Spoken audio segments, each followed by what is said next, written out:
On Tuesday, February 16th, America's only left-handed, gay, Jewish congressman came to speak at the University of Massachusetts Amherst.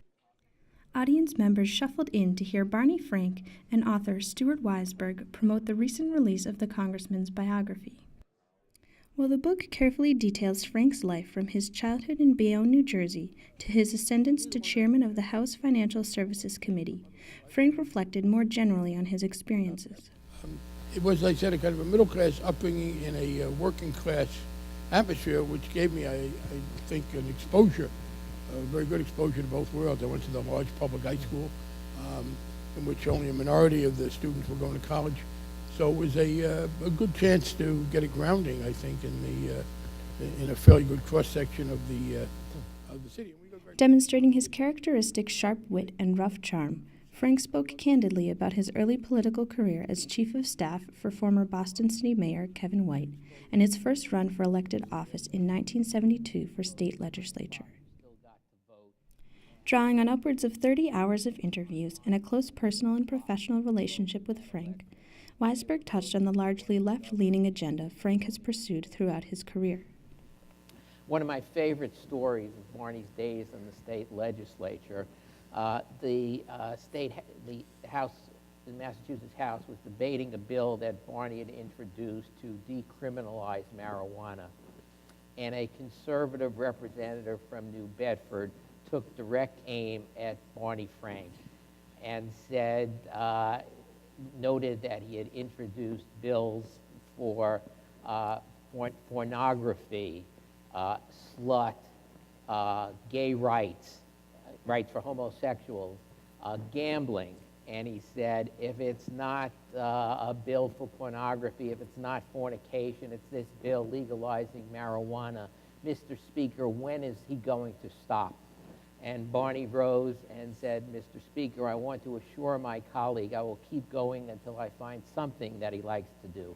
The event then changed tone as the congressman fielded more politically charged questions on issues of federal funding for public higher education and his upcoming campaign for re-election from audience members, including local politicos and students who came to show both support and opposition.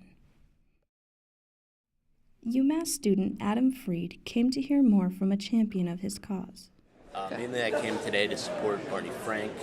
I'm not very much into politics personally, but some of the decisions and policies that he's pushed for have directly affected me. So I decided to show my support today. What issues are you... Rick Dodge, on the other hand, came to show admiration for the headway Frank has made on many important issues. I came because when I was growing up as a teenager, Barney Frank was on the Boston TV stations a lot, and I agreed with a lot of the stuff he was doing. And when he came out of the closet in the early 80s, it was kind of an amazing thing. I agree with a lot of stuff that Barney Frank does in Congress, and that's pretty much why I came. On the Don't Ask, Don't Tell, he's done groundbreaking work, and he was the first person in any legislature in the whole country to introduce, I believe, a gay rights measure, and that was in Massachusetts in 1973. He's just a hero to people who are gay.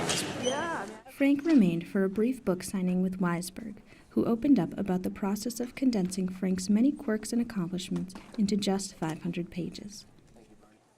It was originally closer to 975, and I had to cut almost half of it, which when you spend a lot of time massaging each chapter, each paragraph, that is difficult.